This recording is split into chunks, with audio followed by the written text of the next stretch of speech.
So welcome everyone to the fifth session of Discourses with Dr. Vladimir Yatsenko. Before we open the session, have a moment's silence, please.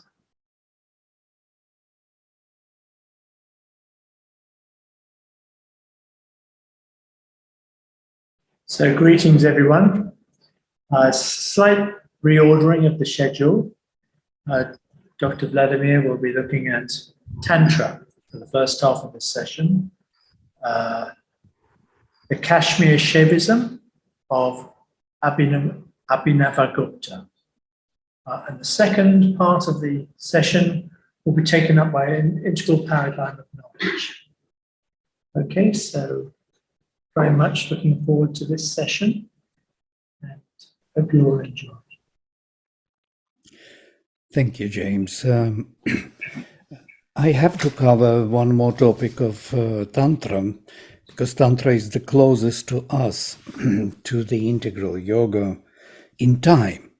So we kind of cover the whole paradigm starting from the Vedas, Upanishads, Gita, now Tantra. And with Tantra, we will be ready to arrive at the integral paradigm of knowledge, as it were. So Tantra is unique in one way. It takes the knowledge of the Veda and puts it into another framework. It speaks about the same knowledge in different language, develops its own paradigm, its own way of addressing these spiritual issues. And we know that in Tantra we have Kundalini Shakti, we have chakras, all these elements come into life in Tantra. And there are many different Tantras, of course. There is the Dakshina and Vama Marga. We are not talking about these. Today we will be talking about Kashmiri Shaivism of Abhinavagupta, because it is the closest to what we know as integral yoga. So how Abhinavagupta managed, or how Tantra managed to take that knowledge of the Veda and the Gita and put it into another framework. In other words, if we connect to the previous talk on the Gita, that nature is the doer and Purusha is the witness, how is that happening, that they are interacting? Through what means? And so Tantra, especially Kashmiri Shaivism, deals with those means. That means the means of self-expression, or what we know as word, or ajna. Yeah? Ajnana, what we know as ajnana, because Ajnana is the faculty of consciousness, or the secret operation of consciousness, which is dwelling on the image of things by power in order to manage it. So there is certain willpower, which is, or the sanction of Purusha, which is reaching out to Prakriti for the Prakriti to act. So I will address today this issue of self-expression, or the power of speech. When we was talking about the four operation, the secret operation of consciousness, which consciousness we are talking about? Purusha consciousness, or the conscience in Prakriti? All four operations are simultaneous, and they are all Purushas. The point is that we take one element more prominent as a self-expression element. So we have self-perception element, which is samjnana. We have dwelling on the image of things, objectively knowing the thing, prajnana. We have the self-expression element of subjective self-expression, which is ajnana. And that is which is driving the world, the willpower, the word, the logos. The logos is the power which manifests the worlds. Savitri, the Divine Mother, is the power of the word, the word incarnate. Yes, she is the will, she is the Shakti. So we are dealing today with that will or Shakti of self-expression of the Supreme. So how this will is manifested in this manifestation, this world, through what means. So Tantra deals with this, especially Kashmiri Shaivism. So we will look into that Shakti, how it is invoked, as it were, and activated in this world. Instead of looking on of all the kind of examining all the faculties of consciousness, we are examining only one, the word, today, and with that we will see the rest. So it's kind of important for us before we come to the integral paradigm of knowledge, because there we will refer to Tantra very often. I'm not sure that I answered your question, but I tried. This kind of relation with the mental images, now I understand they are in the consciousness dimension, isn't it? Of course, so everything is in consciousness dimension in our presentation, right? Because there is the rest. It's not really our business yet. We need to know what is knowledge. Is there knowledge knowing which everything is known? So, and that is consciousness. How consciousness operates. It's all these presentations are about that. So in different paradigms, in different frameworks, there was a different approach to those issues. So today we will look into the Kashmiri Shaivism, and it is also rooted deeply in the Veda, in the Rig Veda, actually. And also, I have to skip several things, such as Patanjali, Mahabhashya, different Patanjali of 200 BC. I have to skip Bhartrihari, which is so important, Vakyapadiya, which is giving the food for the Tantra. I will jump straight to the Rig Veda, and from there I will start my journey. So bypassing Mahabhashya's and Vakyapadiya's contribution. So by saying that, I want to say that tradition is very rich, and there is much more than we can even mention by the names. So Chatvari Vak Parimita Padani Tani Viduh Brahmana Ye Manishinah. The word has been measured in 4 quarters, says the Veda. This is one of those puzzle hymns. Those quarters are known to the knowers of the word, Brahmanas, who possess also the power of the mind, Manishinah. In the hidden place, the 3 are established, which do not move, and the 4th one, men speak.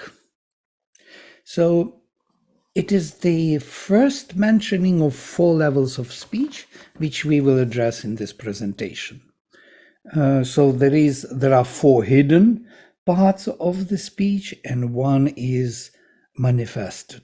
So in the Tantra, it is known as as these 4 levels, starting from the highest, Paravak, the highest, the supreme word, Pashyantivak, as you know, some of you may know, the seeing word, Madhyamavak, the middle word, and Vaikhari, the revealed word.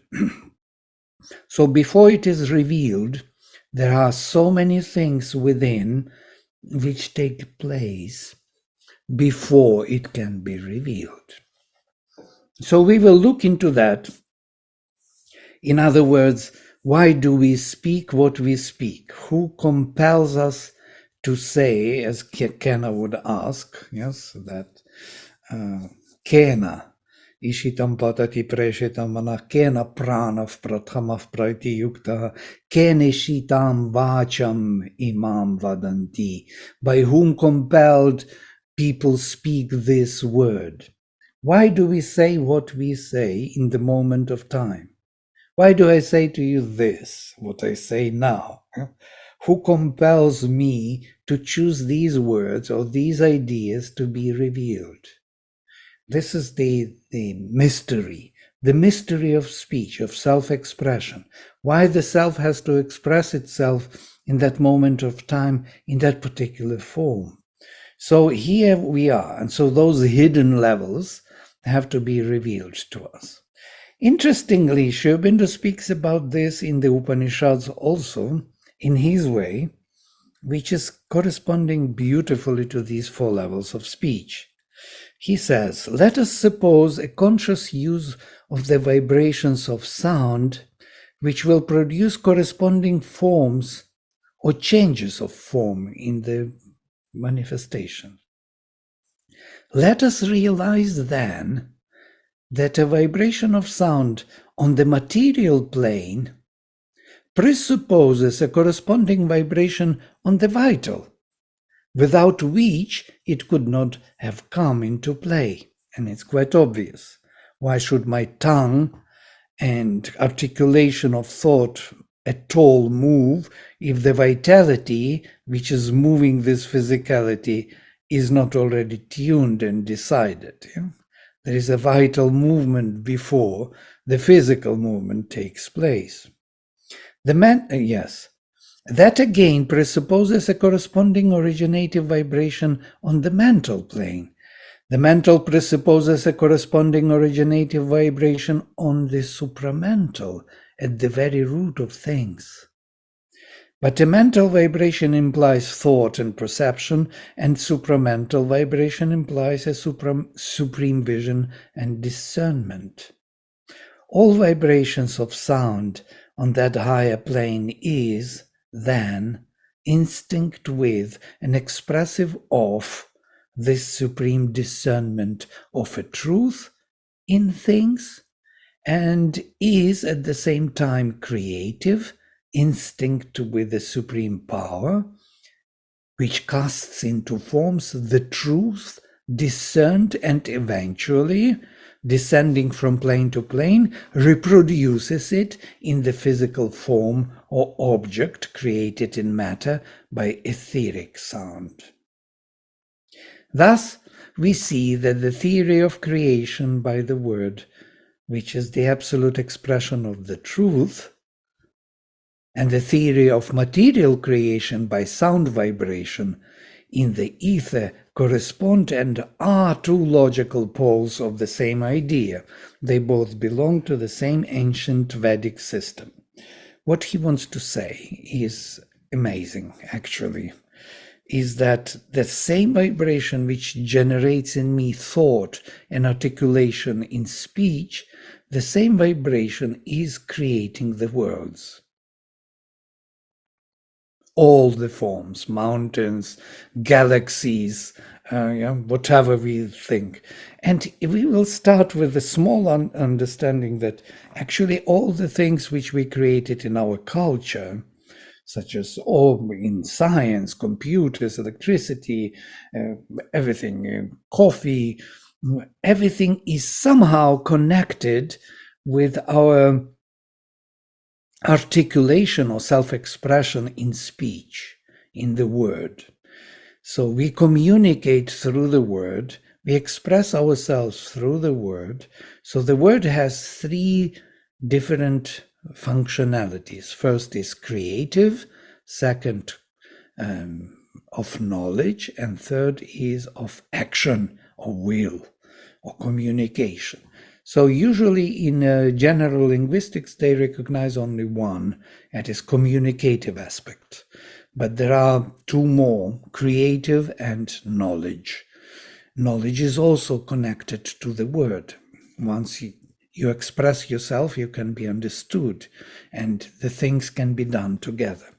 If we do not express ourselves, we cannot communicate, and we cannot act together.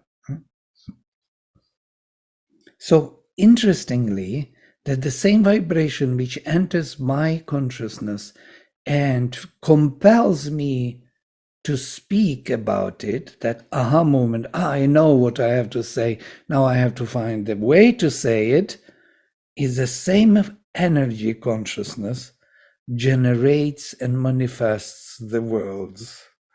And there is, therefore, a correspondence between me thinking about things and things. Because the same consciousness power participates in both. Therefore, what I think and see how I see the world, though there is always this discussion that what I see is not the world, and the phenomenology speaks about this, that whatever I think is only a metaphor of the world is something else altogether. It is not true according to the Vedic system. It is the same world because the consciousness which acts within me and within the world is the same. This is something unexpected for the scientific mind or for the modern philosophers. How come that? Yes, we know that it corresponds, but that correspondence is not total, is not matching totally. Yes, it's not matching totally because of our limited access to it in time and space, but otherwise, even in the limited access, it is corresponding. So it's weird. Yeah? Even in our ignorance, it is working.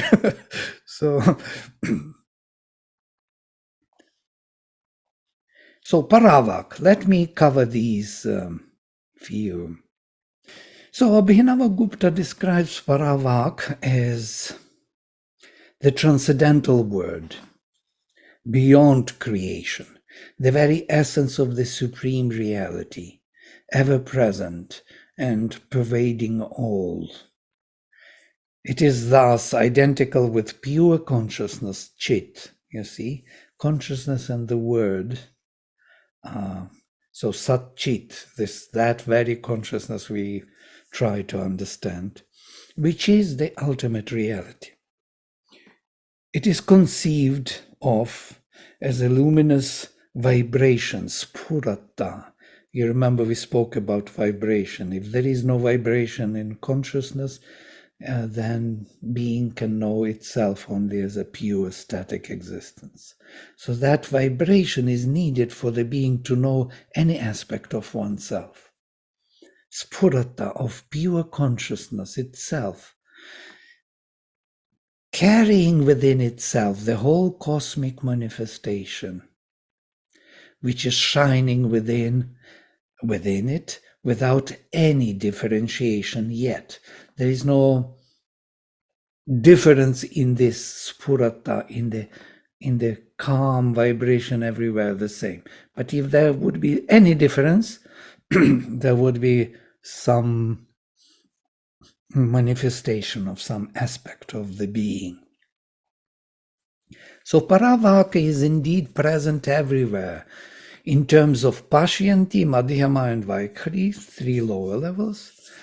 For without her, darkness and unconsciousness would prevail in them. If Paravak would not be present in every activity, in conscious. This is a very important statement. It looks like not important, but it is more important than anything else what I will say afterwards.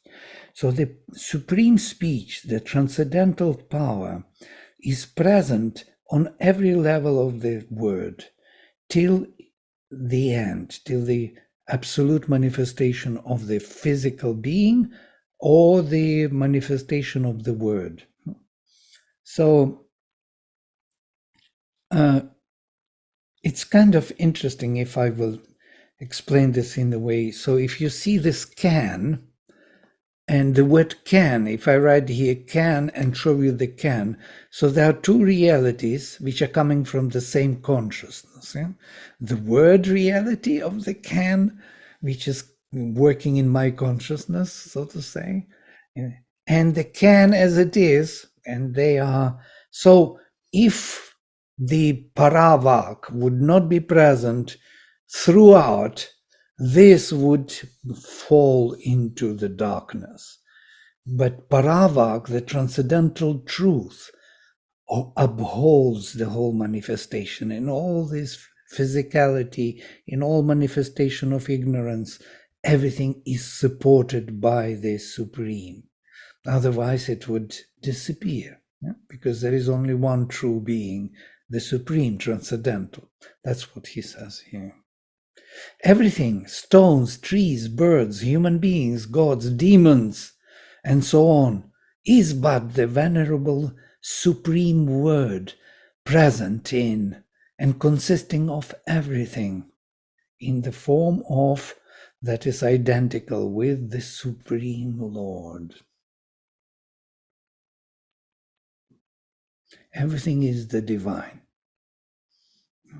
There's nothing here which is not the divine and cannot be otherwise. These forms are manifestations of the Supreme Word. The form itself took form because of that vibration of consciousness which acted from plane to plane and manifested in the physicality, in the physical object, or in the idea of that object, in the word. Paravak consists of prakasha and vimarsha. This distinction is also very interesting. Or pratyava marsha. Prati avamarsha. Or simply vimarsha. Vimarsha means kind of opening up. Yeah? Yes, Joel. Joel is ready. With this, without her, darkness and unconsciousness would prevail in them. Is that then, as far as she is not present, or is it like on-off situation? Because you would say, I would like the mountain with the unconsciousness inside, illumined by the finger of light, cracking it open, basically the plateau, cave, shadow situation. So as the light is not there, so Paravak is the same as the light then. If it's not there, and as much as it's not there, darkness and unconsciousness are reigning. Or right. There's light in every dark and there's dark in every light, but how would you go into that? Because I'm right. I think it is even deeper than that. It means something to say, as in my interpretation, that if there would be no Paravak, there would be no Pashyanti, no Vaikari, no Madhyama at all. Yeah? The darkness would prevail to the extent that all of them would disappear at all. Yeah? So they are the product of Paravak, and they are carrying her substance in different forms. Yeah? That's what it means to me. So without that substance of the truth, this could not come into existence. Yeah? If that substance of the truth is removed, then the can disappears in the darkness. There is no can. So it's Shakti, the her, who does all this.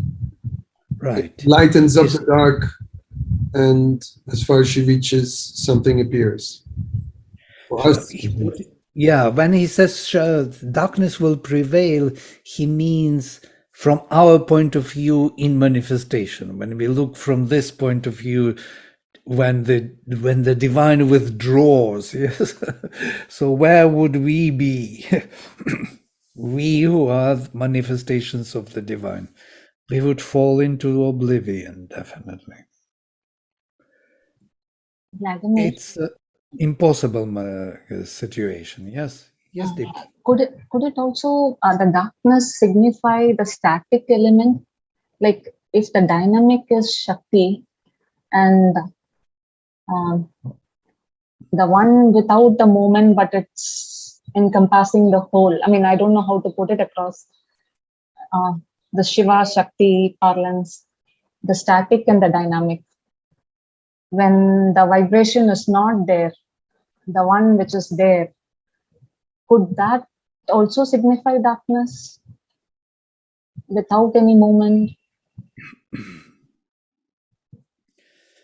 Well, I think this is more a metaphor of speaking, though there is something, if we want to go deeper into this darkness, since darkness is attracting so much attention, then the darkness was the first creation. Yes, the first four emanations fell into their opposite. So, and the consciousness and light turned into the darkness. It is infinite. The night is infinite. The denial of manifestation and consciousness is infinite. And so when the consciousness withdraws from its action of manifestation, this infinite night on our side from which we are looking at it will dominate all the forms. All the forms will dissolve into the non-existent state or oblivion, let us say. But this is more just to tell us, the statement is to tell us that everything, all the objects in this world, which we see, which we perceive, are the product of this consciousness. And on each level, on the physical level, also the paravak, the transcendental Shakti consciousness is present. Yeah, as Sri Aurobindo beautifully described from level to level. So let us suppose the vibration, but it preceded the vibration on the physical, preceded by the vital, preceded by the mental, by the supramental. So everything what is revealed here in this moment of time is the action of the supramental vibration. This is what it is. Yeah? I think this is the confirmation of the same statement. Is it clear what is meant? Yeah. So everything is pervaded by paravak. That's what he says. All right, I will continue. I want to ask something about vibration. So I want to ask you about vibration. This fundamental vibration. If everything depends of that vibration needs time. And in the same moment, there is not everything at the same time. How can I understand this conception of vibration, where is all included? Vibration is the word meaning that there is some activity taking place in the substance. We cannot really totally understand the vibration because if you are trying to understand what it is, it's certain energy is there. If you can explain to me what is energy, I will tell you what vibration is. Let us speak this way then. What is energy? So when we come to the irreducible elements, truly speaking, we do not know how to explain them. Because you can't reduce them to some other elements which could explain it. So like energy, consciousness. Can you explain what consciousness is? Chit, that very, or Shakti? What is Shakti? Force, energy? It's impossible to explain. So vibration is another word which helps our mind to kind of approach it. It's a finger showing towards some kind of activity of substance within. When it is equilibrium, in equilibrium, equal vibration, then there is no distinction yet. We can understand with our mind only by distinctions. So we need that distinction. So here, the language tells us that there is no distinction in vibration. Vibration is there, energy is there, but it is equalized. But then something pops up, something changes in vibration, and immediately we notice it. Yeah? And that is consciousness notices something standing out, vibrates differently. So this is the way of talking only. Yeah? Because our mind otherwise would not operate at all. So it needs some kind of words, elements, which explain it, the phenomenon. And we are speaking about the world beyond time and space, yeah, paravak. So Yes, let me continue and it will become clearer. You will see about vibration even here. This paravak consists of prakasha and vimarsha. This is actually explanation to your question. Prakasha is pure light of consciousness. Vimarsha is a pure power of consciousness. The word carrying within itself the whole world in its potential state, as it were. All those objects of sense are there. All the power manifests the object of sense. Consciousness manifests the sense. So the sense and the object of sense are already there within prakasha and vimarsha, within chit tapas or chit shakti. Again, it's only the explanation for the mind. So semiotics, maybe I will skip this. Yes, maybe not. Semiotics studies the levels because we need this in the integral paradigm. The levels of meaning has three main branches: semantics, syntactics, and pragmatics. There are also three major functions of language: creative, cognitive, and communicative. And this is interesting for us at the end of this presentation on Tantra. The three levels in semiotics resemble the three levels of Vak in Tantra. Pragmatics is dealing with communication and is basically expressed by Vaikhari as the power of action, Kriya, reaching to a wider context in manifestation. Syntactics is dealing with the text as such and is expressed by Madhyama Vak as structural relations of linguistic categories, morphology, and syntax, how all the categories are organized in the text, through their grammatical categories, reflecting the cognitive aspect of language in terms of knowledge, jnana shakti. So first is kriya shakti, there's jnana shakti, and finally the semantics, pashyanti vak, and the meaning, proper meaning, the very meaning of the intention of speech is expressed by pashyanti vak as the power of will or intention, ichha shakti, reflecting the creative aspect of language. Now, this is something fundamental, really.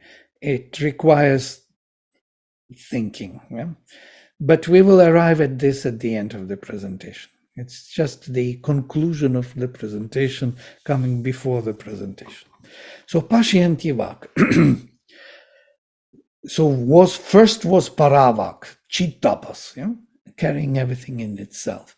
That paravak pervades all. Pashyanti, Vaikhari, Madhyama, all of them are pervaded by the paravak because the truth is present on each level. So pashyanti vak is, the seeing word is indeed the active part of paravak, which has two parts. The first, it's inner part, and the next, it's outer part of manifestation. So kind of one part is looking towards the consciousness which is unmanifest, and the other towards manifestation. This should be seen. Thus, the vimarsha, power of paravak, reveals itself from its origin in the form of pashyanti vak. It's from Tantra Loka. So the vimarsha part of paravak becomes an active part of pashyanti vak on the next level of manifestation. So vimarsha is actually acting and bringing this vibration into manifestation. It is conceived as the first movement of wanting to know. It is non-dualistic, of non-dualistic nature, where the division on subject and object is not yet made, not yet been made. So there is no yet subject and object. There is only a kind of intuition, a flash, aha moment. Yeah. In this moment of cognition, there is no separation yet. There is no distinction between the signified and signifier. These are terms of linguistics. Yeah? The sign consists of signified and signifier. Each word has both elements. Yeah? One is signifying, it is the word, and the other is signified, what the word wants to signify. The same as prakasha and vimarsha, yes? Two elements of consciousness, chit shakti. So pashyanti vak, this seeing word, interesting, yeah? Can be described as a transition from the undifferentiated stage to the stage of differentiation, the supreme, non-supreme state of the word, para, para and apara word, which connects pure subjectivity with objectivity, ahanta and idanta, I-ness and thisness, literally. I-ness is subjectivity, thisness is objectivity. These two consist in her with predominance of subjective aspect of I-ness, ahanta, which already on the Madhyama level will change and both will be equalized, as it were. So only on Madhyama level, this ahanta and idanta are distinctly different. On the Pashyanti vak, the domination of subjective I-ness is still there. This is the cause of Pashyanti. What is the cause of Pashyanti? What is it set into motion? How it is set into motion, sorry. The explanation given by Abhinavagupta is quite interesting. Whatever is thus aspired or wished for is indeed awakened by the necessity of certain action, and it is by only following that awareness that Pashyanti gets the perception of it and is set into motion. So there is some kind of invocation within the nature of our own which sets in motion the answer. We have to call for the answer. Something in us always calls for certain activity, and that activity is manifesting in us. This is what he says. I know there are too many terms, Sanskrit terms. I would love to avoid them, but can't avoid everything. This is also a very kind of intuitive thing, because it doesn't come by itself. There must be a ground which is calling in us, in our nature, to know something. For example, we can take more kind of obvious examples. Some scientist is working on some problem. Mendeleev is thinking how the chemical tables are connected, related. All his life he's working on it, examining it. And then in his dream, when he is relaxed, he sees the whole Mendeleev's table of all the chemical elements in the dream. And he wakes up and it makes the whole table, and that table becomes absolutely true. So the truth came to him from his calling. Yeah? We are calling, and then one moment we relax, we forget about calling, boom, it comes, because we can perceive it, yeah, in that moment, in that gap of time. Did you notice when you come to Samadhi in Pondicherry ashram, whenever you are very quiet and you're not thinking anything, boom, it comes. So not when you want, when you aspire. You have to aspire all your life, yeah? But there you have to come as if to forget everything. And then it is there the most powerful. It is the answer to all your callings before. So this is how it works. That's what he says. There must be some necessity of this action within the nature. Otherwise, Pashyanti would not be activated. So that higher consciousness would not answer.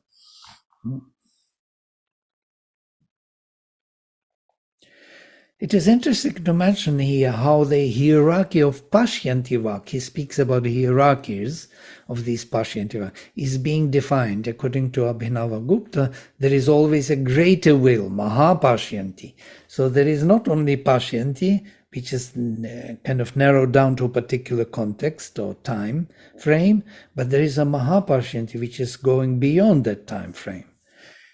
And there are smaller Pashyantis and Mahapashyantis, higher and higher.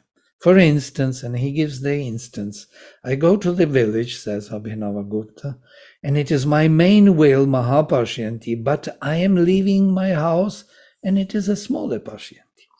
This is exactly the answer to, so for me to go to the village, I have to switch off the light, to close the house, maybe to call my neighbor to check when I am out for the cats to give food.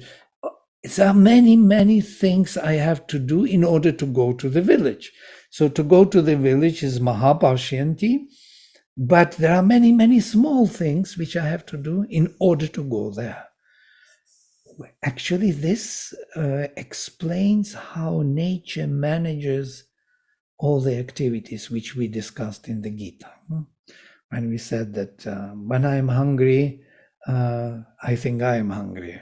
It's actually the hunger of nature which makes me move. Yeah? So there is a necessity which is answered by me, which moves me. And so how it is all connected. For me to get food, I have to do many things in between. So I will have to cook and I have to go to buy. So I will have to plan the whole thing, the whole journey for what? For feeding myself. So basically, all this is connected. All these smaller Pashyantis are connected. And to the village, I am going also for not for something. Maybe I go to the village to buy rice to eat, but why I have to eat? There is a greater Pashyanti behind, because day after tomorrow, I am supposed to meet someone whom I am not even aware today. Yeah? So today I have to eat because day after tomorrow I will have to meet someone, and it is in Mahapashyanti, only I am not aware of it. So, and that's what he says. Similarly, one should see the plane of Sadashiva, of the Lord, as the great Mahapashyanti, in comparison to which all other wills of individuals, being subjects to Maya, are smaller Pashyantis. Moreover, all the greater Mahapashyantis can finally be seen as those included into the supreme Para Mahapashyanti, which is Paravak herself. So that consciousness, which is Trikala Drishti consciousness, including all the times, is kind of streaming down, narrowing down to our moment of time, the necessities to each individual. This is the arrangement which the Paravak is taking and making in this manifestation. And that's why everything is meaningfully connected and meaningfully worked out. It's amazing. Yeah? So if this would be very important for us in the integral paradigm in one particular regard, that instead of listening to what people say, we should listen to what they want to say. And then if you hear their intention, because people are not very clear in expressing the intention, they are speaking many words which are misleading and the intention is not obvious. But if you are looking for it, if you are listening to what they want to say, not what they say, but what they really want to say, then you will come to that Pashyanti moment. And from there, you will ask yourself why that Pashyanti revealed itself in my context. So you question your position towards it and you widen the scope of intention. You will start seeing more. Yes, what is happening to your life, to their life, and so on and so forth. Yes, somebody is chatting here. Yes, it is. It is something really profound, which explains how everything is interconnected in a meaningful and active fashion. Not just meaningful, but active, actively meaningful.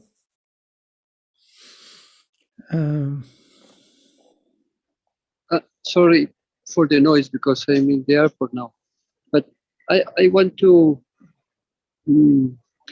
express this is not about stimulus response reaction, because there is someone who is making the question. Who is making that question? Because in a same situation, in a group, maybe team group, in company, everyone can feel the problem, can feel the necessity of the problem, but only one could be. Can you speak to the is making, microphone? yeah, and only one makes the proper question. Do you know what I mean? It's not only No, stimulus response relation. It's something more deep. And I'm not totally following you, what you want to say with stimulus response and only one can question. I just don't understand this really. yeah, I try to bring all of what you are exposing in To put it in in a another more language. ordinary language. As an example, I feel when you are expressing this, there is who makes the needs. When we are referring to the needs, is the stimulus and the response. And the response is Yeah. making the question, right? And the question is not for everyone can make the question. Because if we put an example, if we are we are a team group trying to manage a project, and the needs are rising, but maybe only one of us is making the proper question. Then when someone makes the proper question, the solution is clear. But the question is the most difficult. And who is who have this shining in its own consciousness? And why? Because it's not the same for everyone. So you know what I mean?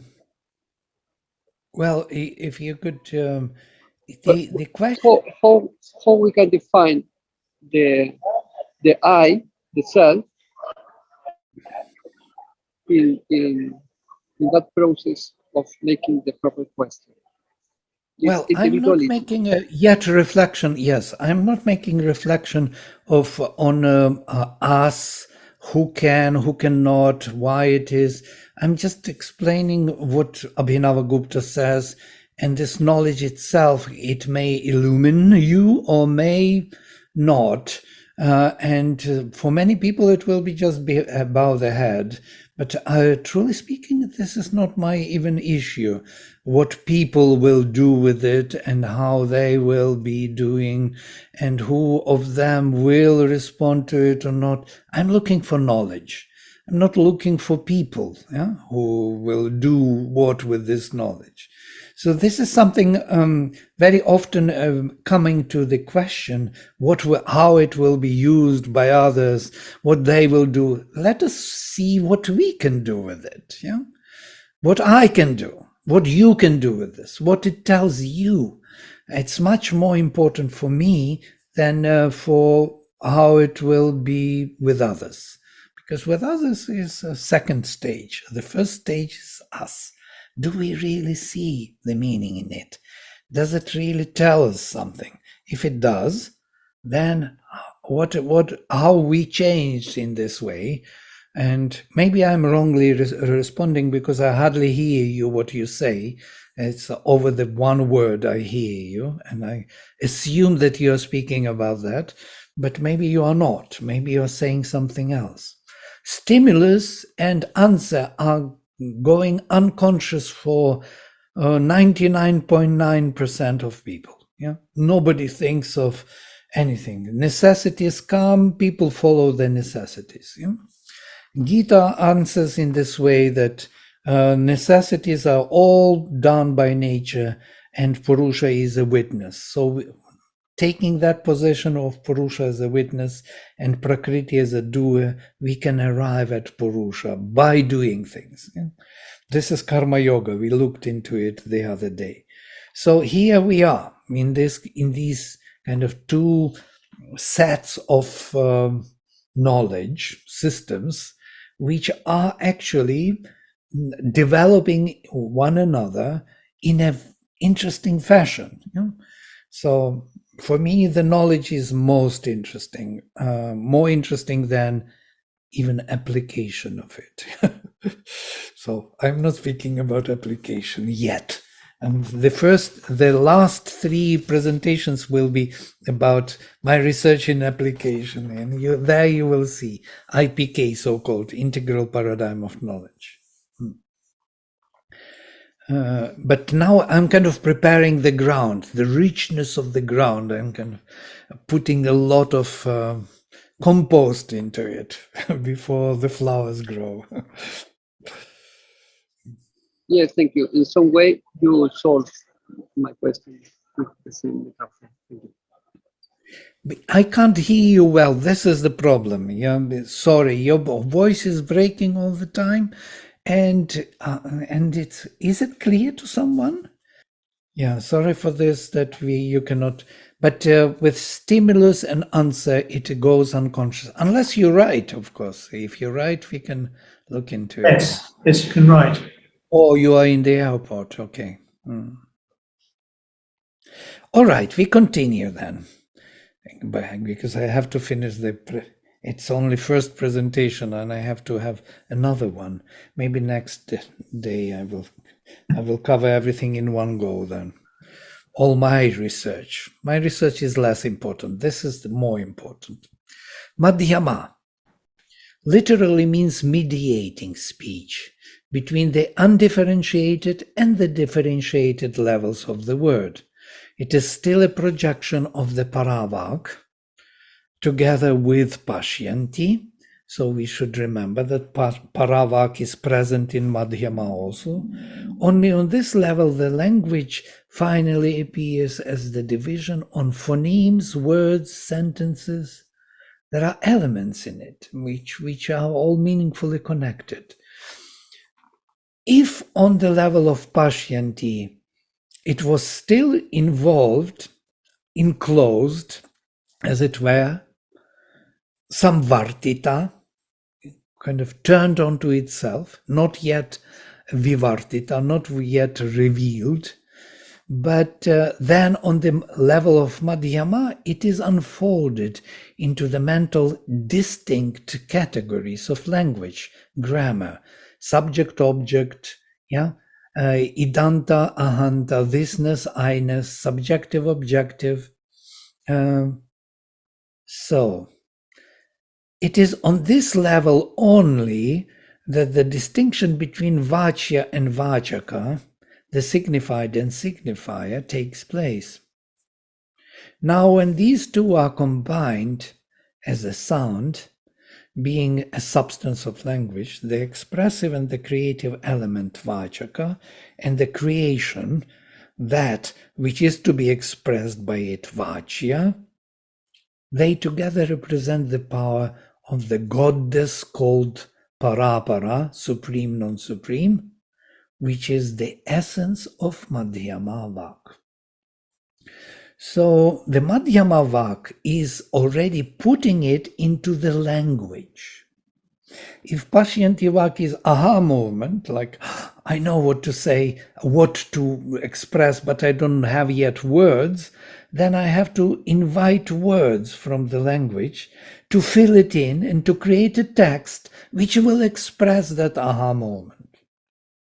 Because only in the text it can be projected into the manifestation, and in manifestation by other people, it could be understood the intention can be connected to other people through this device, through the language. And Vaikhari is a manifestation of speech in time and space. That is proper speech. It is always in time and space. It cannot be spoken at once. So you have to wait till I finish my sentence in order to understand what I want to say. With all the distinct features of language, phonemes, words, sentences.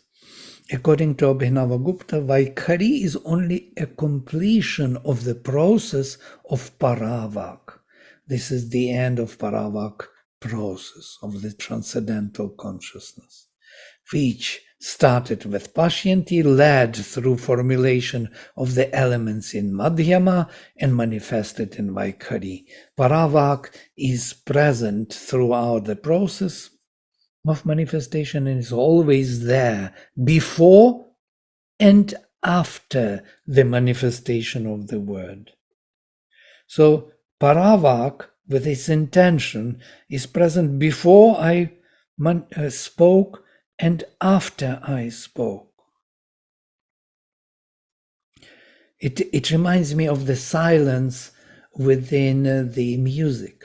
When the good musicians play something, they create this silent atmosphere before, then they play. This silence is constantly maintained. You have to feel it, otherwise you cannot enjoy music totally. And when you finish the music, that silence holds all those elements which were vibrating. So something like Paravak holds the music of all manifestation. The word is not only manifested in terms of the speech production, but also in terms of the objective reality. We spoke about this. So here is the sign which I was already showing to other groups, which I created for this purpose, which comprises all that what we were talking about today. So Paravak is on the level where Artha and Shabda, the meaning and the word, are one and the same.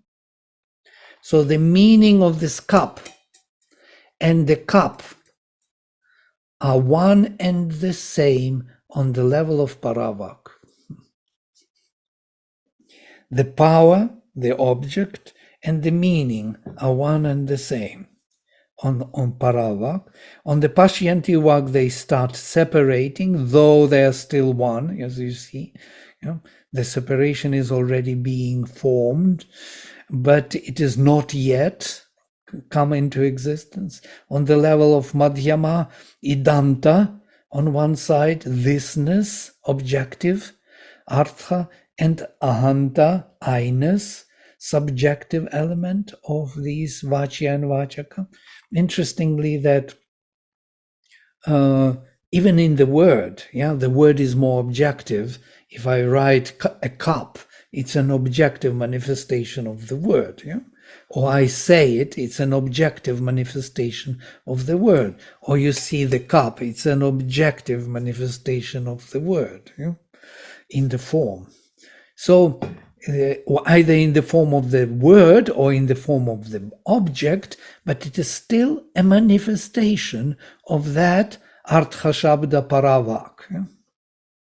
Only in one form it will be the object, the cup, in the other it will be the word, a cup. So on the level of Vaikhari, they are totally different. They have nothing in common. This cup and my word, cup, have nothing in common. They are separated. But on the Madhyama, though they are separated, they already have some kind of tendency to oneness. On Pashyanti, they are one and have tendency to difference, and on Paravak, they are one and the same. This is the end of my presentation. If you have some questions, so please go ahead. And you can clearly see here Nama and Rupa, On one side Nama Shabdan and Rupa Artha. So you can see that what we were talking in the Vedic, Vedantic, Upanishadic knowledge, on the one side, mind and seeing, which is the form, on the other, apprehensive cognition on one side, and the other, comprehensive, the word, hearing and speaking. We cannot get out of this manifestation of consciousness throughout Indian traditions and different formations of knowledge, different systems of knowledge, as Sri Aurobindo says. We have the same topic, which is dealt with in a very similar manner, with slight differences in terminology and so on. But it is all about the same. And this is something what I want to prepare for our ground for the integral paradigm of knowledge. Is there knowledge, knowing which everything is known? This is the question of all our discourse. And I think there is a knowledge, knowing which everything can be known.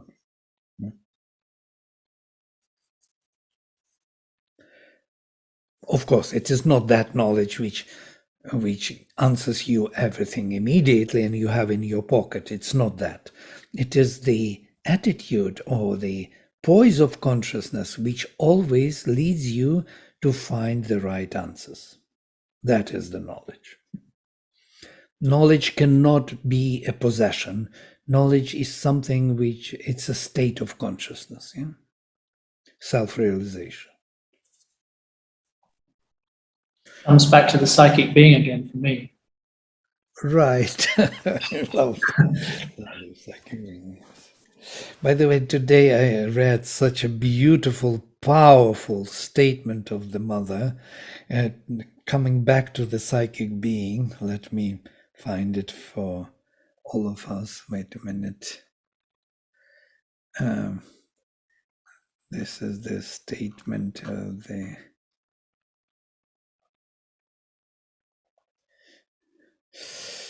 Mother says, the will, what I call the will, is something that's here, and Mother points to the center of the chest, which has a power of action, a power of realization. That's just to support James' psychic being.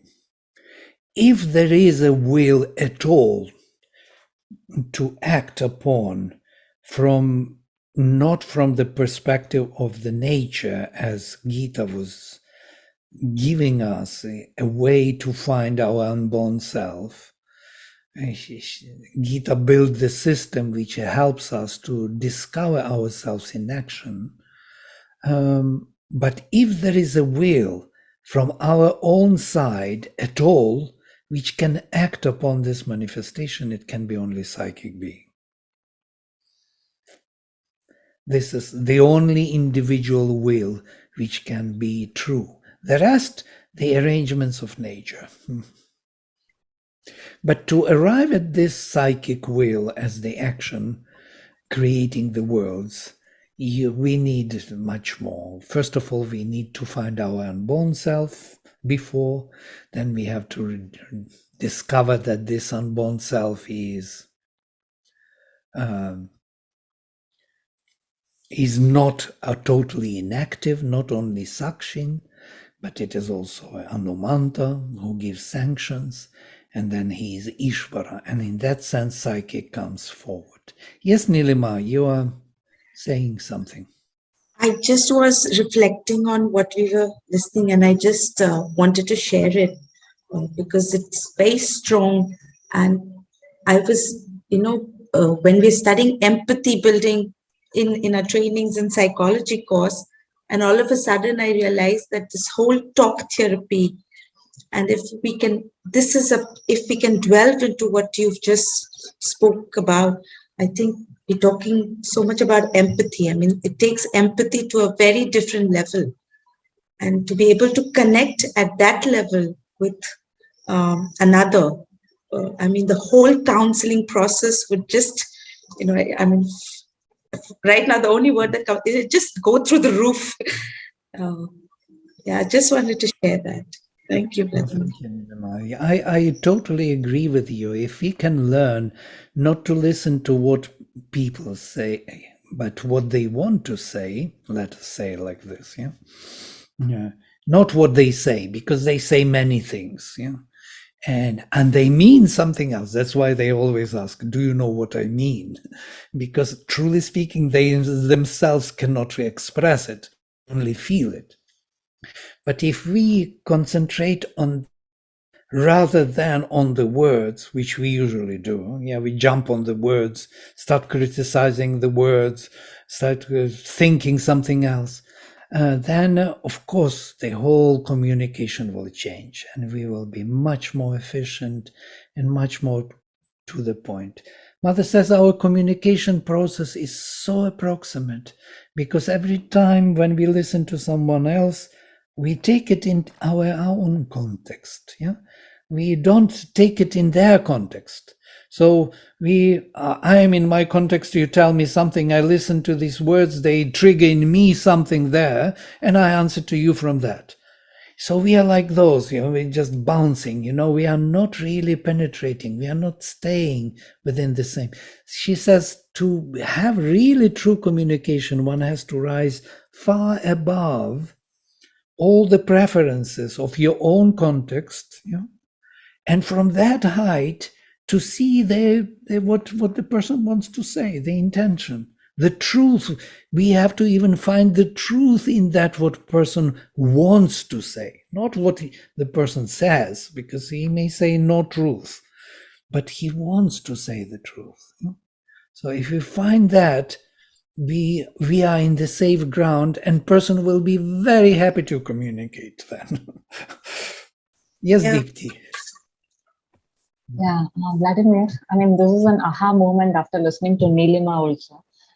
Isn't it what David Bohm, when he mentioned Bohmian dialogue, worked on, like how you suspend the thoughts and how to understand that participatory consciousness using dialogue?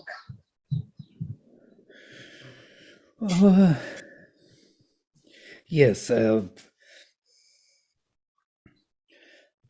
participatory. Yes, there are so many things like nonviolent communication. Also, there are more things which are coming up on this ground. How to properly establish the community. I do not know what you are referring to, unfortunately, so cannot answer to that. Yeah, because it's so similar, especially the diagram that you have put. No, I mean, I don't know, something like in my mind, it's coming as the earth, the space, and the heaven, and how that the three things, the para becomes the common thing across all levels.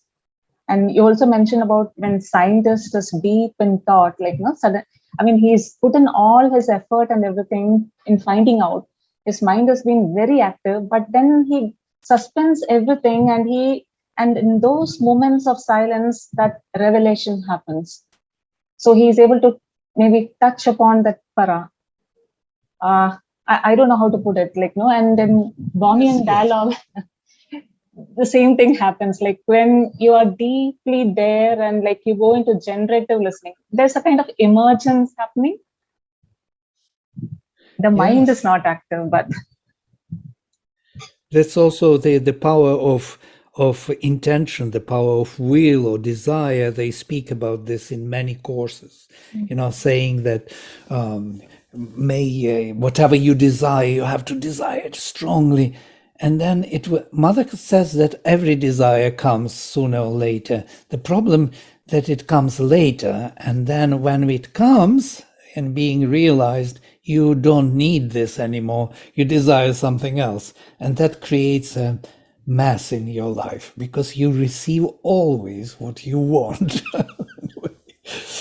So it will come, but much later, and that will mess up your life because in that moment you need something else and want something else, and now it comes. And I can tell you about my life that I received finally that seclusion I always wanted in US, in this house, big house and land, beautiful. Absolutely. And I stay here for 3 years alone, working on my things. I always want all my life, long ago, like 40 years back, I wanted that. Now I got it finally. Yeah. It's a joke, but it is true. I know it is true because I really wanted it. Yes. I am afraid that integral paradigm we will take another day, and which is okay, because if these fundamentals are understood, integral paradigm becomes interesting. So can we build knowledge in such a way that all the faculties we view from this spiritual perspective as faculties of universal Purusha on each of the levels? Now look at this, para pashyanti madhyama vaikari, from the transcendental word to the manifested word, all the levels. And I must tell you, on all these levels, there is the same mind. There is super mind, there is the higher mind or over mind, there's illumined mind, there is your vital mind, proper vital mind, and there is finally physical mind, the mind which is expressing things here. The same with sight. There is a drishti, revelation on the highest side. There is the mental seeing, there is a vital seeing, and then there is the physical seeing. Yeah? There is the same with the hearing, shruti, inspiration on the highest level, comprehension, and to the hearing in the ears. So all of these faculties, not only the word, though we took the word today, all of them follow the self-expression. All of them are supporting that. So it's not only, that's why it is Pashyanti Vak, the seeing word, why that word was chosen. Seeing word, how can be seeing word? It's not yet articulated in the language. It's a flash, a lightning. It's all compressed. So in our integral paradigm, we will take all of these elements, put them together, and see what we can learn from it, or how can we build a new educational system, what we have to focus on, what education should be altogether. Should it be about imparting information? As Sri Aurobindo says, it's imparting information is no education at all. It must be a training of the faculties, forming them, that they will be capable of discovering the truth. That is education.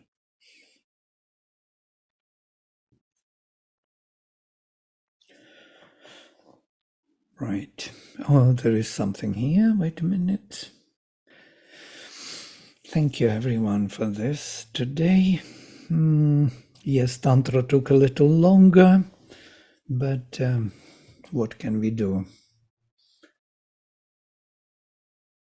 So if you have to say something or to share maybe some new ideas, some glimpses, I would be very happy to hear new glimpses. Yeah, like Nilima shared that in counseling it could be a totally new approach, and I agree totally. And also in education of the word, that the word is not what we say, though the form is important, but what we want to say.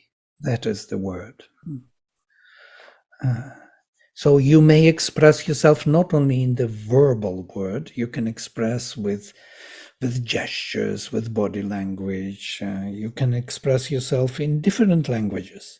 Languages don't have to be only verbal, not only English or any other language. You can take the language of the dance or art or music or mathematics. You can express yourself in many languages. Only the surface consciousness should understand it, what you want to say. The message has to go through. You know, in Indian tradition, they are so developed that I was studying Avadhana. You know Avadhana, Ashtavadhana, Shatavadhana, all these avadhanis in Andhra Pradesh. So, and when I started these avadhanis, they are absolutely, I will send you the link to the video. You just watch it on Shatavadhanam. I've attended several of them. These poets, they do marvelous things. But there are also other avadhanas. Avadhanas means concentration. So he sits there and he has many prichakas around him, 8 prichakas. Everybody asks him to create a verse in a particular meter on particular topic, prohibiting particular syllables, and he has to create 8 verses, each line at a time, and then at the end to reveal all of them. And there is someone who is always interrupting him and asking him stupid questions, which he must answer before he continues to compose his poems. So it's a hilarious treat for 2 hours. He sits there, and it's all in the mind, only in the mind. But there are Shatavadhanis who are doing this 100 verses, 100 prichakas, 100 questioners, and he has to create 100 verses, and he sits there 2 days from morning till evening creating those verses, and at the end, and all in the mind, and at the end he has to recite all of them in one go. This is the power of the memory they have. But they have netra avadhana. They have avadhana of communicating through the looks. I look at you in this way and you know what I want. You know, all these things in India, they are also very powerful. You know, these gestures, all kind of gestures. You go to the bazaar, you see this gesture, you know what he means. How do you know? Somehow he communicates, he speaks to you in a way which is, or silence may say something. If you don't answer to the question, for example, too long, longer than necessary. So this is the answer. In India, they also use this means not to answer your letter. That means no. Which is very rude for the Westerner. Vladimir, when Buddha gave his teaching, I mean, silent teaching, and Mahakashyapa kind of understood it, what is that level of communication that happened? Absolutely, very nice example. Buddha was only raising his finger, and that's it, silently. Yes, it is a message. It is understood, but it has to be taken in that context. The context defines the message. Suppose somebody does something very stupid, and you say, "Oh, how clever you are." So what do you say? Do you say that the person is clever? No. You emphasize that he is very stupid. So the context defines that, what Abhinavagupta says, that the necessity, yes, defines how you may play, how you may express yourself, in what language. It's amazing. We are very complex beings. Yeah? We read messages all the time from nature, from animals, from birds. We are constantly in communication with the whole world.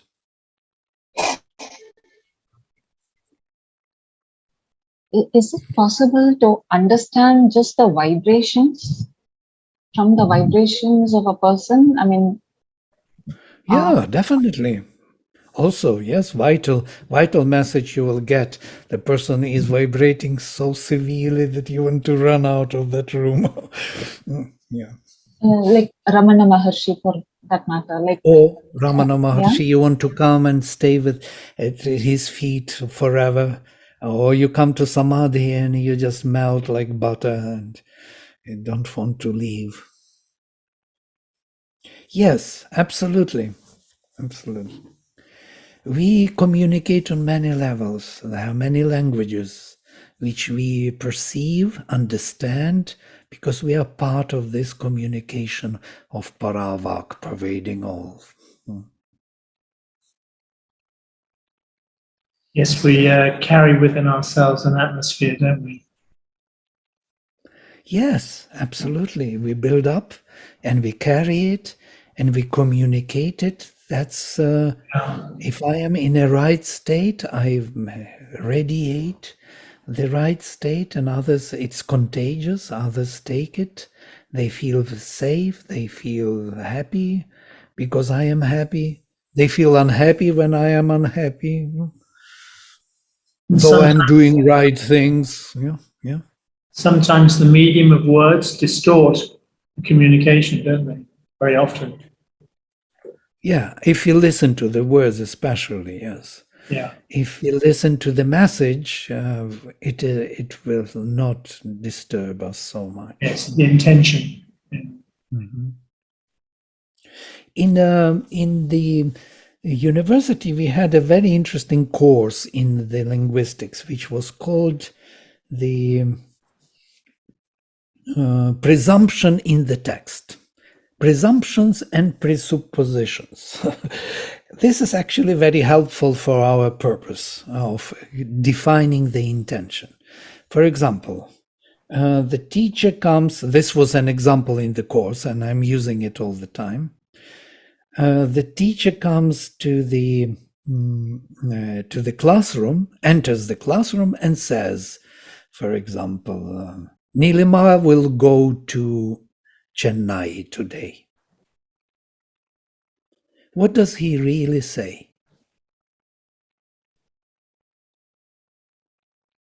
No, it's really, he says many more things than what he said. So can we start analyzing this and seeing what he really said? So Nilima will go to Chennai today. This is his first words. The whole classroom is sitting there. He enters and he says this. Now notice how context is important. His first words, everybody meets him for the first time. He says this first. So it tells us something, many more things than what his words express. So can we gather that information? We immediately gather it, only we don't analyze. Now we try to analyze. What is this presupposition, presumption? What else does he say? Yes, Joel, you're saying something, huh? Yes. Well, he knows her name. So he's saying, yeah, that's a big thing. Yeah. So, and he's deciding on her time. It's not a question. So that means roles. So, and he's the teacher, according to the background. Very nice. Teacher. He's a teacher. He knows her name. More?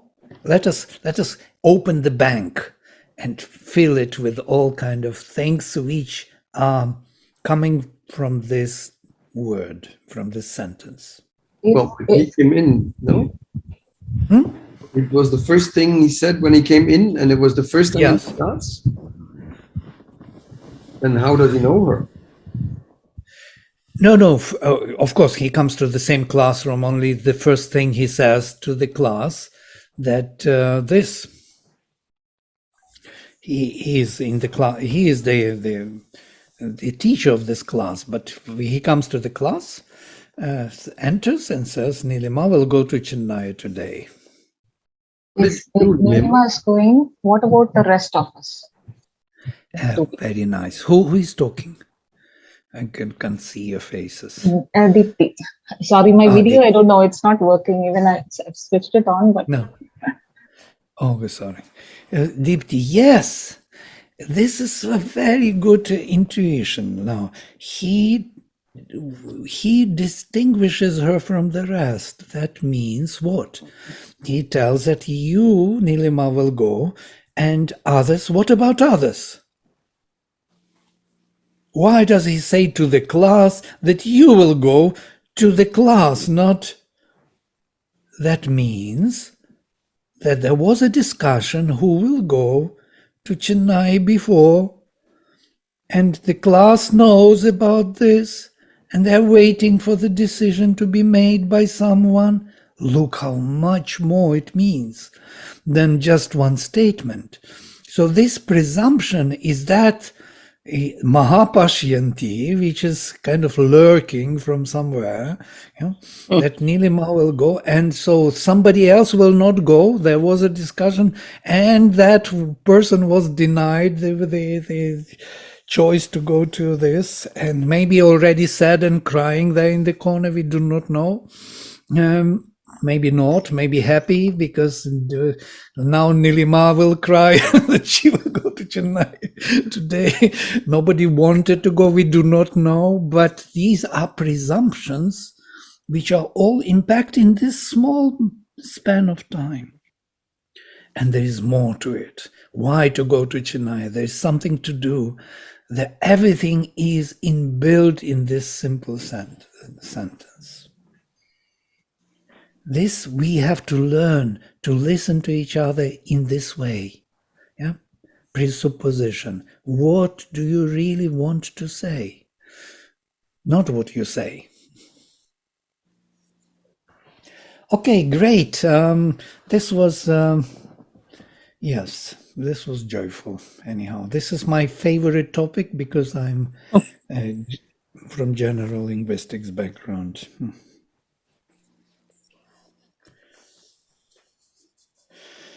Great. So let us stop for today and reconnect next time. And I will. Yes, thank you, Vladimir, very much indeed.